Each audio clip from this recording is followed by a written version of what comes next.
Coming to you from the shop again, this is Keith with a real quick video tutorial. Today we're working on a Panasonic TC-50PU54.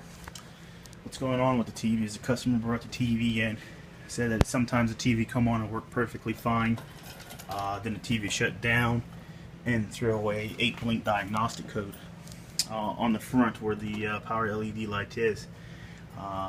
We brought the TV in, we turned it on, we couldn't get the TV to come on at all.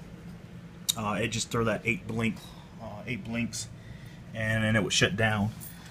So I did a little bit of diagnostic troubleshooting. I tested the SC board and the SU and SD board, or SU and S. I don't know. Panasonic's got kind of funky name. SU and SD, and then the SC board. They checked out fine. So it led me over here to the SS board, which I've already have removed from the chassis, which is this board right here.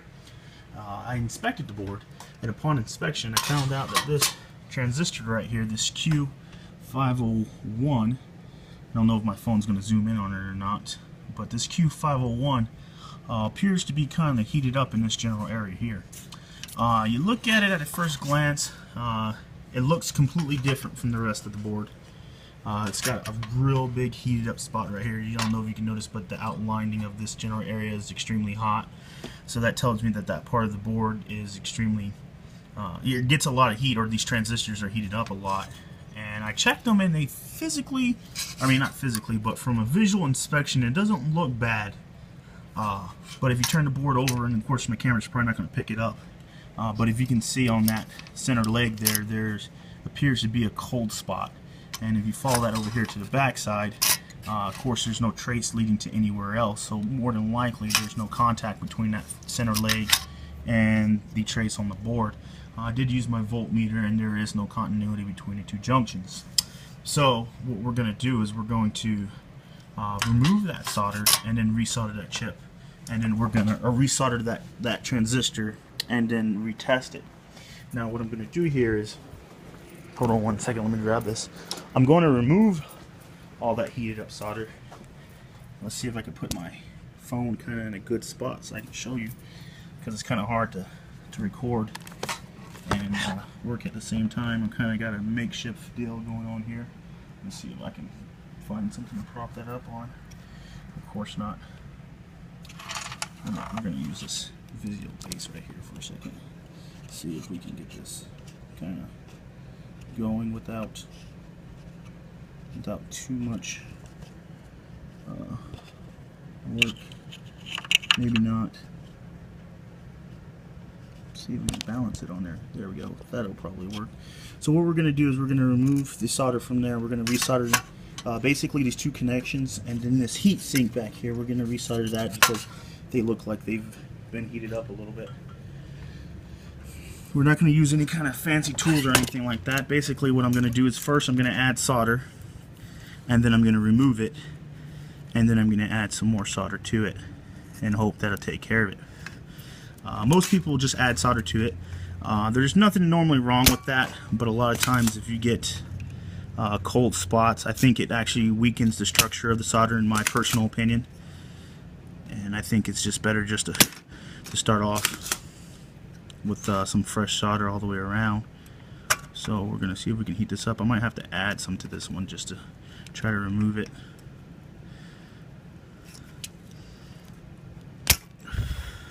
I didn't remove all of it, but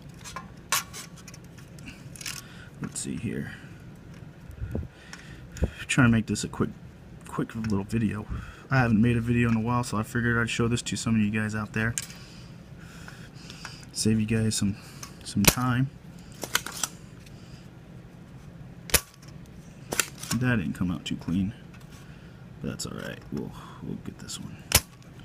That one didn't come out too clean either. But that one didn't appear to be the one that was at the default, so we're going to go ahead and just add some more solder to this here. Add some to here. Add some to here.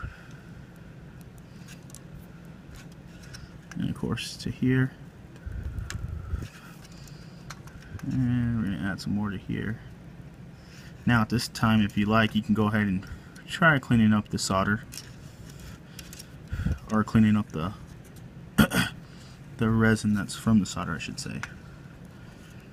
But it shouldn't hurt anything. I normally just get a little toothbrush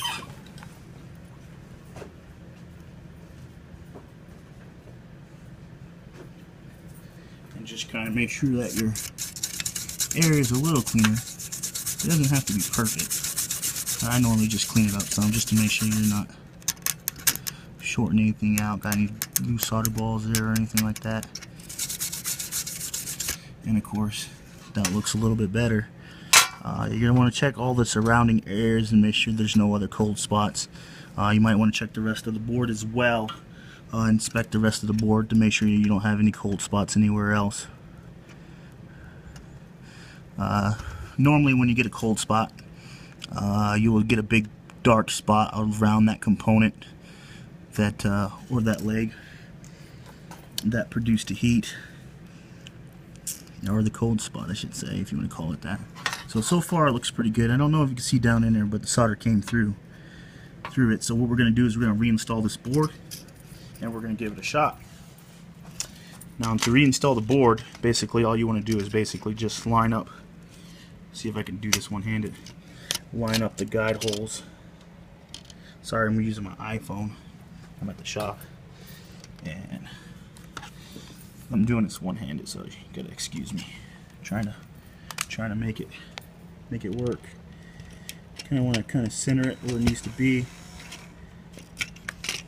and that didn't go too well. So let's try this one. And if you look at these screws here too, I don't know if you can really see it, but Panasonic has an issue with these screws coming loose, and sometimes they'll arc as well. So if you look at this screw here, it looks like this screw might have been loose, so it may have been arcing. So you might want to check to make sure that all your components, your SS, your SC, your SU, and all the boards, power supply, everything, it's mounted completely. The screws should look like this, nice and shiny. Again, my phone sucks, but see how shiny the inside lip of that screw is? And if you look at this one right here, it looks kind of rusty. God, my phone won't focus in on it, but see how there's like that black brownish outline? That's from where the screw was arcing. So you're going to want to make sure that you get these in there real good and seat it good and tight.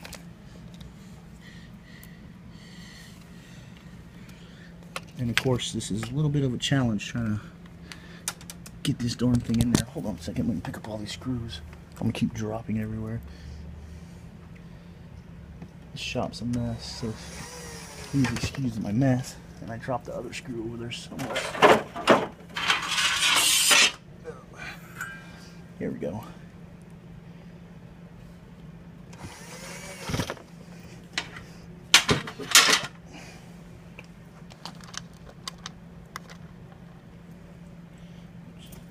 Let me get the rest of these screws in here mounted, and then I'll show you guys.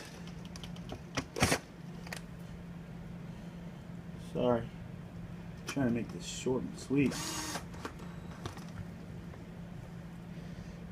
Get all these in there.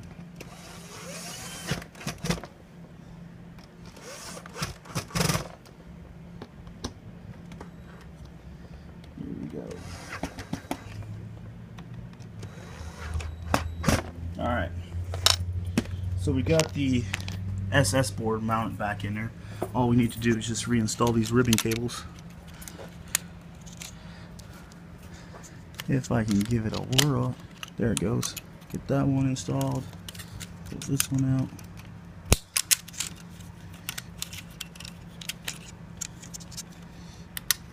Now you don't want to make sure that you get these seated in there, and if you know that you have it seated in there, I don't know if you can see it too good on my phone, but these ribbon cables from the panel have slots in them. They have slots in them right here and here, and then there's little tabs that stick down on the lockdown plate that helps pull them in there and right there. So you're gonna want to make sure that you get those cables seated properly, because again, it ranges on voltage running to the panel, and I've seen plenty of panels melt from an improper seated cable. Or not the panels, but the ribbon cables melt, which once the ribbon cables melt, it makes it virtually the TV panel or TV useless. So we got those in there seated the whole way. We got it all, the screws mounted back in there. Now I didn't reuse the screws that were arcing on that board. I used fresh screws. I'm gonna put the arcing screws on this metal plate that houses the main board, because it should be perfectly fine. Sorry, I'm kind of all over with my camera. Maybe I should get a regular camera. Oops.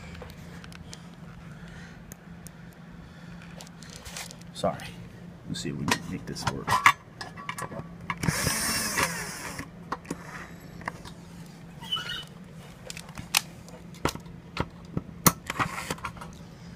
Then what we're gonna do, I'm gonna put this one in here.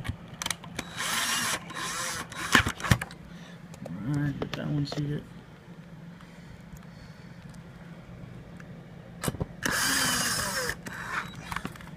Got this one seated. Sorry, I'm trying to hold the camera and work at the same time. So we got all these in here.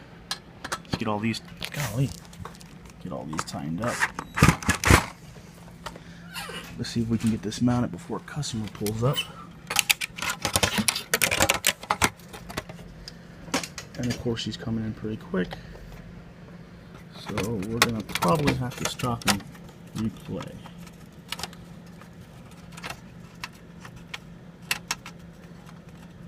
Yeah, he's coming pretty quick.